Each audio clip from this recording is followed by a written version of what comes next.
I'm Matt Bichard with REIT.com here in Chicago for REITWeek 2013. Joining me is Geoff Shaver, analyst with Duff Phelps Investment Management. Geoff, thanks so much for joining. Well, thanks for having me, Matt. So we're about at the halfway point of 2013. As you look at the rest of the year, what do you think is going to be the big story in the REIT industry? Well, I think there's three trends that are going to continue for the rest of the year. One, you're going to continue to see REITs raise capital. The equity markets are open.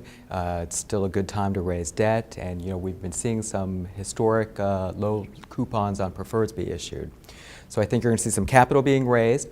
I think we're going to continue to see market rents trend up, and lastly, some higher rents are going to lead to more development in many of the sectors. And indications from pricing metrics indicate that property values have at least started to catch back up to where they were during the market peak of 2007.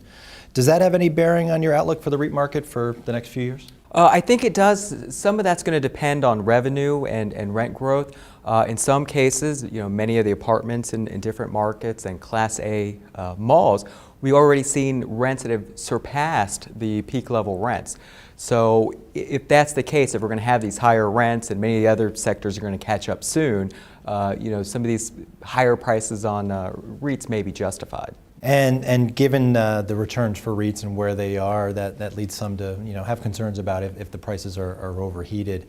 How about you? How do you feel about that? Well, now at the end of May, last 2 weeks of May, I think we saw about a 9%, depending on what indices you use. We saw a pullback, and they're down a little bit in June. So we basically had a correction, over the past several weeks.